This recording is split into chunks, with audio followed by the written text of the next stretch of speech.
చెప్పేది జాగ్రత్తగా విను. నీకింకో 2 రోజులు టైం ఇస్తున్నాను. నాకు చార్లీ కావాలి. ఏం చేస్తావో నువ్వే ఆలోచించుకో. నేను చెప్పేది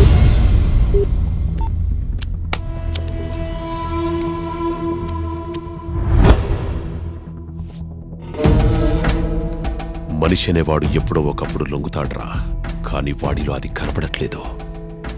సిమ్ కార్డు పారే. వాడికి 2 రోజులు టైం ఇచ్చాను. తరువాత నేనేంటో వాడు చూస్తాడు.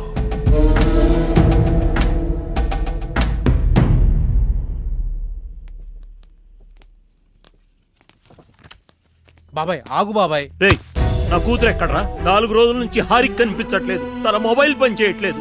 బాబాయ్ ప్లీజ్ బాబాయ్, ఒక్కసారి నా మాట విను బాబాయ్. ఏంట్రా వినేది? వీడు హారిక్ నుంచి నాకే వార్నింగ్ ఇచ్చాడు.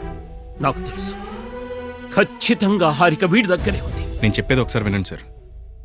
హారిక నా దగ్గర లేదు, కానీ హారికని మీ దగ్గర తీసుకొచ్చే బాధ్యత మాత్రం నాది. నన్ను నమ్మండి సార్. హారిక్ ఏం కాదు, తనకేమైందో అని మీరు భయపడుతున్నారు. అది నేను అర్థం చేసుకోగలను. మీరు ఒకటి అర్థం చేసుకోండి సార్, నాకు హారిక తప్పితే ఇంకెవరు లేరు.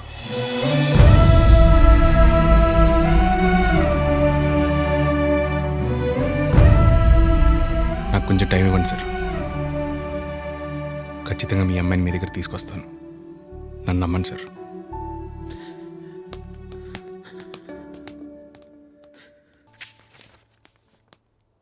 సార్, నేను నిన్ను మళ్ళీ పిలుస్తాను. Okay sir. నువ్వు వెళ్ళు. బయట ఉంటాను.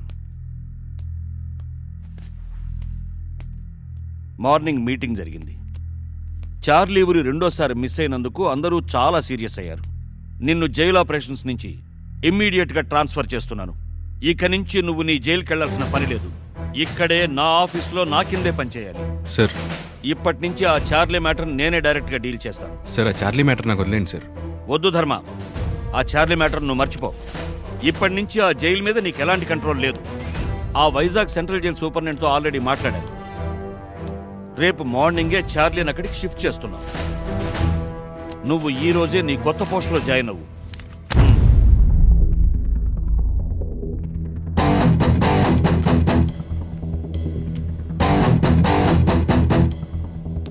ధర్మ, సార్. చార్లీ షిఫ్టింగ్ ఓ సీక్రెట్ ఆపరేషన్. చాలా కాన్ఫిడెన్షియల్గా ఉంచాలి. Okay sir.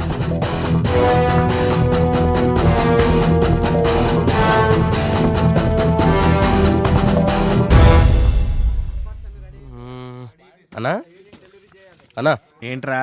ఈరోజు వచ్చే ఫ్రంట్ పేజీలో పెద్ద మ్యాటర్ లేదు. పేజ్ అంతా ఖాళీగా ఉంది. ఏం చేయను? ఈ ఉన్న ఆర్టికల్ని ఫాంట్ పెద్ద చేసేసారా? ఎక్కడైనా ఖాళీ ఉంటే ఖాళీకి కొడుతుండ్రోయ్. జరిగా సరే. ఈ చిన్న పేపర్కి జర్నలిస్ట్గా చేయడం కంటే పెద్ద పేపర్కి పేపర్ బాయ్గా చేయడం బెటర్. ఈ టైంలో ఎవడా? హలో, సంజయ్ వార్తలో.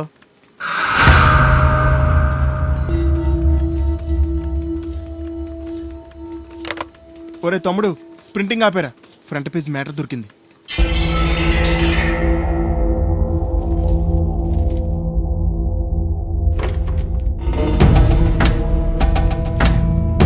చూడు.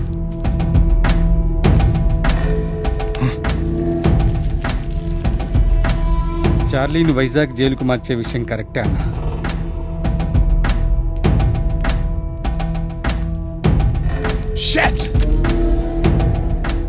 దయా, ధర్మా కాల్ చేయి.